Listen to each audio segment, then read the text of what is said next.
welcome back. And those of you that are new, welcome. I don't know if a lot of you know from my channel, but I'm very much into chess. I used to run chess tournaments in upstate New York. Had the county championship played behind my business. Had a chess club there. And since I sold my building, my business was in 2 years ago. Unfortunately, we can't do that anymore.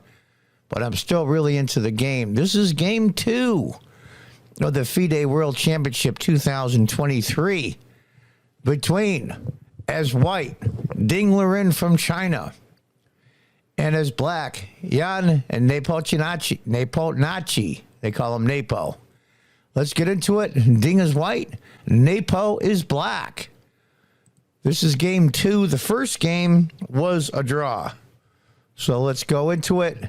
Something very unusual. You'll see here, this ends up being a queen's gambit declined. That's the move there, h3. Now, these guys have seconds. They have super computers that go through, and that's how these guys get so precise in the openings. At their level, at the world-class level, I use computers sometimes to go over a game I already played. But black sat here, and Nepo sat here for quite a while because h3 is not a normal move in what they call theory. So after a while, Nepo decided to take, and then e3. Interesting. If white had gone queen checks, the knight would have blocked. Queen takes the pawn, get your pawn back, a6, queen c2, b5, e4. As you can see the queen there, that's why he went to c2, so the queen can guard the pawn. And at the same time, the bishop can get out. And this would have been the position. Now, that's still in black's advantage, but he went e3. Now, right now, off screen, it's about even. It's about even. c5. Bishop takes. And it goes a6. Now, looks like that bishop is going to get chased around. White decides to castle. Knight c6. Knight c3, develop your pieces. b5. The bishop comes back. And bishop b7. It's about equal. White has a slight advantage. I think Ding Liren got what he wanted out of the opening. Now, the computer suggests c takes d pawn, but white decided to go a4. That's a very interesting move. It just messes up that whole side. b4, he chases the bishop, the knight. Knight goes to e4. Knight goes to a5. Now, even though off screen, the computer shows a slight advantage for white, I kind of like black a little bit, to be honest with you. Knight takes. Now, what would you do here, guys? I think 99% of us would play queen takes. And that's the computer's first choice. But Nepomniachtchi decided to go g takes. Now what happens is this file becomes open on the white king. e4. c4. Getting those pawns lodged in there. Bishop has to retreat. Queen goes to c7 to guard the pawn. Plus the effect now is bearing down on the diagonal for the king. Bishop d2. Rook g8. Here we go, right away. Rook c1. Got to have that rook doing something. He was doing nothing before. Queen e1 was an interesting move. Hitting the b4 pawn twice. Nepomniachtchi decided to castle long, which I kind of agree with. I think I would have done the same. Right now, slight advantage white. And bishop d3, you're going to go, oh no, He's going to lose a piece. Well, not really, because there's either going to be discovery on the queen or a discovery on the king. So he just moves the king. Now, you got to remember sometimes there'll be a pin like that where you know he can't take. Will be there for so long that you forget. I think queen to e1 might have been a little better, honestly. Going after that b pawn twice, forcing it to either move or be guarded. What would you do here? What would you do as black? f5. f5. Now, white is under some pressure. Slight advantage for black. It has turned. Black's king is fairly safe. White's king is in an open rook file. Rook at an open file. Bishop c2. What's he going to do? What's he going to do? Knight c6. He's bringing the knight around. And this gets complicated. There's a million nuances.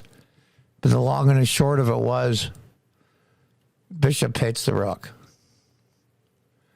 And this is where Nate Bonacci decides what's the correct move here. Rook takes. Now let's go back. The computer likes bishop e7, but it likes the best move is to sacrifice the exchange. It's a deflection. Knight takes.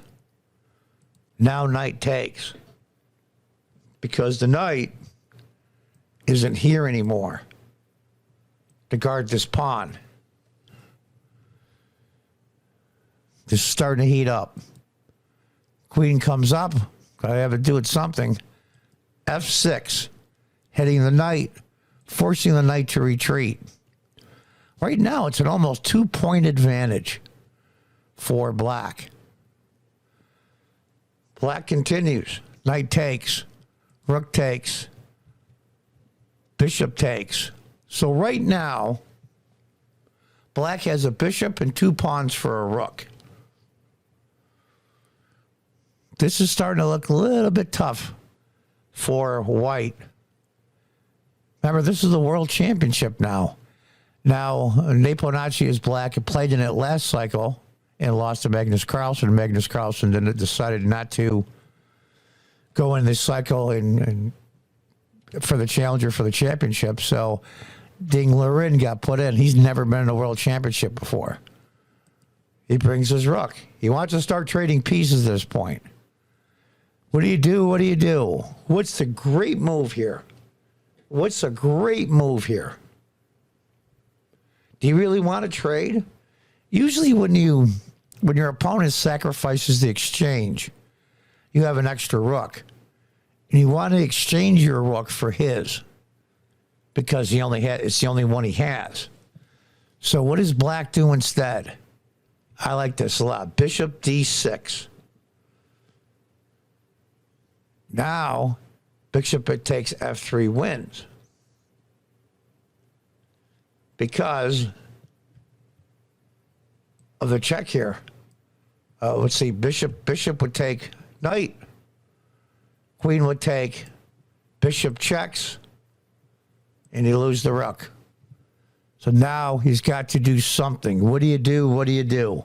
And this is where I think Ding Liren panics. Remember, he's down by almost 4 points. What do you do? What do you do? The computer likes knight to d4, which I kind of like too. It's not that great, but at least it's hitting the e-pawn. Maybe go rook d to e2, double up, give the exchange back. But he goes king h1, and that's the mistake. He didn't know what to do, so he passed. And here we go, c3. And black is clearly winning now. Clearly winning. It's almost at 5-point advantage. At this level, a 2.5-point advantage is resignable. Now we're looking at almost a 5-point advantage. That's a full rook. And I feel bad for Ding Liren. But pawn takes, pawn takes. Rook goes to d4. Now, with those two bishops bearing down, rooks are going to have a hell of a time. Double bishops just raise hell with rooks. Just harass the hell out of them. He just keeps pushing. Which is queen. Now, look where his queen is. His queen is stuck here. It can't come back. It can't help. It can't do anything. So what's he going to do? Queen h6, guarding the queening square. Okay. e5, hitting the rook. Where is the rook going to go? Where is the rook going to go? It's amazing. Can't put the rook here. Can't put the rook there because the pawn will queen. I mean, what do you do here? You've got to give up the rook. You've got to go here. You've got to go there. It's amazing. So here we are, move 29. The first blood has been drawn on the World Chess Championship, FIDE Championship 2023. It was an interesting game. I think the pressure got the Dingler in. He seems to be a little high-strung anyway. Nice enough guy. He's very quiet, very shy.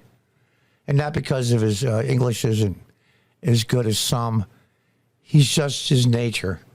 And that's the way these things go, man. Unbelievable. So anyway, folks, so Dingler got a day off yesterday. Game 3 is coming up. It's time. Goodbye and good luck.